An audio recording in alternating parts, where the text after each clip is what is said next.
नमस्कार, स्वागत है आपका सिटी न्यूज में और आपके साथ मैं हूं स्मिता इरशाद।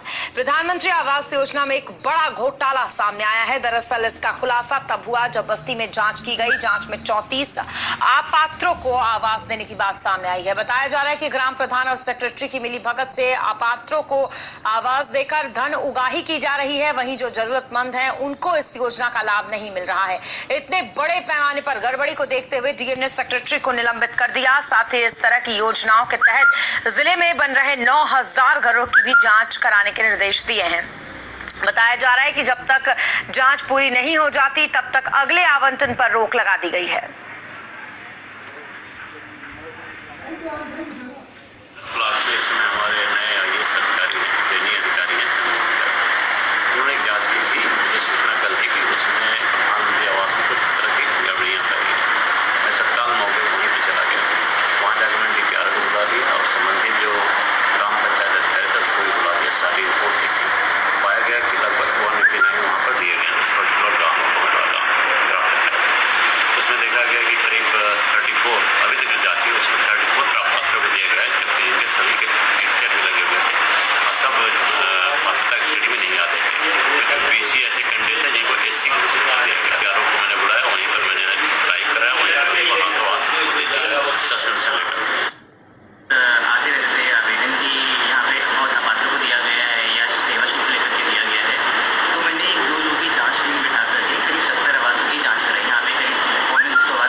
जी हाँ, तो प्रधानमंत्री ग्रामीण आवास योजना में बड़ा घोटाला सामने आया है। हमारे साथ हमारे संवाददाता पुनीत दत्त ओझा इस वक्त है। पुनीत, ये जो बड़ा घोटाला सामने आया, फिलहाल सिर्फ 34 आवासों की बात कही जा रही है, लेकिन अगर जांच होगी तो कितने ऐसे आवास होंगे जो कि इस तरीके से दिए गए होंगे अपात्रों को?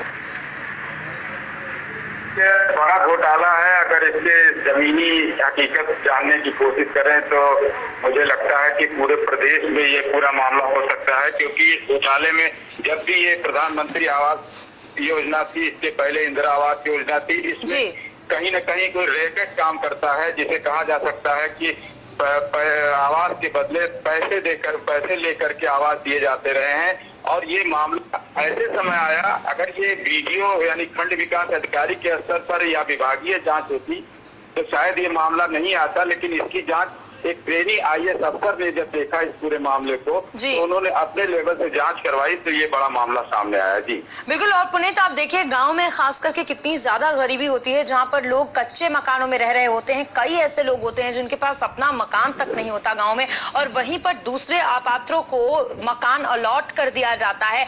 ये सिर्फ बस्ती की बात नहीं होगी, अगर ऐसे खंगाले जाएंगे तो न जाने सैकड़ों या फिर हजारों ऐसे घर होंगे जो अपात्रों को दिए गए होंगे।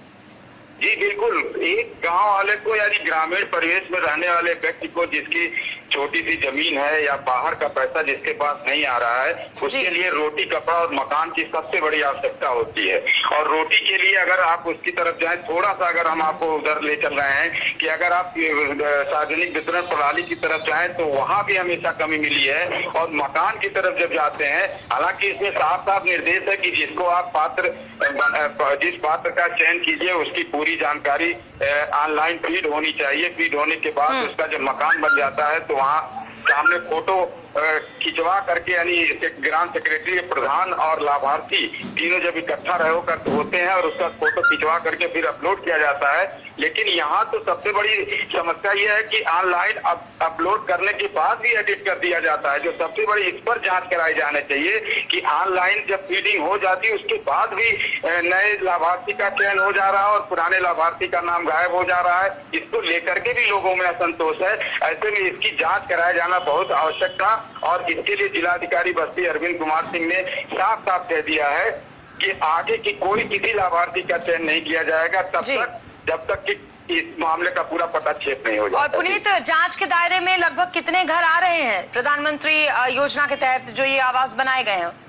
अभी तो ये सिर्फ एक गांव सभा थी, जिले की सबसे बड़ी और प्रदेश की दूसरी सबसे बड़ी ग्राम सभा है गणेशपुर ग्राम सभा।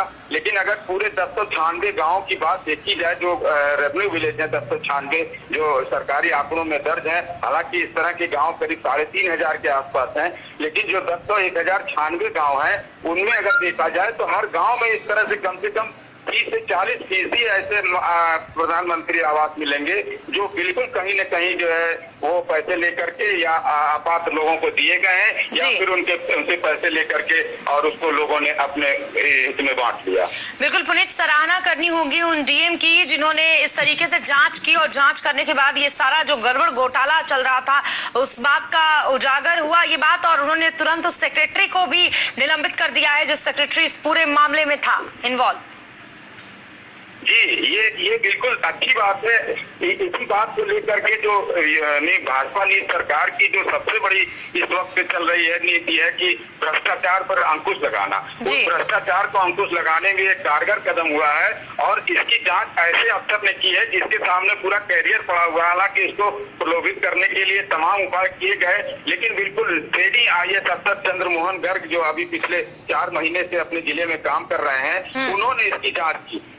हमने पहले ही कहा कि अगर इसकी जांच किसी वीडियो या विभागीय सीडीओ के आधार पर किया गया होता तो शायद बहुत मुश्किल हो जाता। क्योंकि पुनीत ये रैकेट होगा बहुत बड़ा, कहीं ना कहीं इस रैकेट को सरकार का जो पूर्ववर्ती सरकारें होंगी उनका भी संरक्षण प्राप्त जरूर होगा, तभी इतना बड़ा घोटाला, क्योंकि ऑनलाइन ये घोटाला कर ले रहे हैं, बड़ी आसानी से कर सकते होंगे। बिल्कुल, ये ऑनलाइन घोटाला जैसे इसका जो सिस्टम है कि पहले ब्लॉक पर चयन किया जाए, गांव ग्राम सभा में चयन होता है, ग्राम सभा के बाद ब्लॉक में आता है, ब्लॉक से फिर जिले पर आता है, वहाँ फीडिंग होती है, हर लेवल पर फीडिंग होती है। उसके बाद फिर जवाहर बहन लखनऊ जो इसका मेन ऑफिस है वहाँ जाता है, वहाँ से फिर योजना को भेजा जाता है केंद्र सरकार को, तब जाकर के लाभार्थी का चयन या उसके लिए बजट आवंटित होता है। लेकिन इसी बीच में ऐसा खेल जब चलता है कि पूरा ऑनलाइन सिस्टम में भी ये जाने कैसे इस तरह से होता है। जी बिल्कुल, और ये बहुत गंभीर बात है। बहुत बहुत शुक्रिया पुनीत आपका तमाम जानकारी के लिए कि आखिरकार ऐसा कैसे हो जाता है अगर जानकारियां सारी ऑनलाइन डाली जाती हैं। और अब इन सारे घोटालों की जांच होगी। यूपी में जहां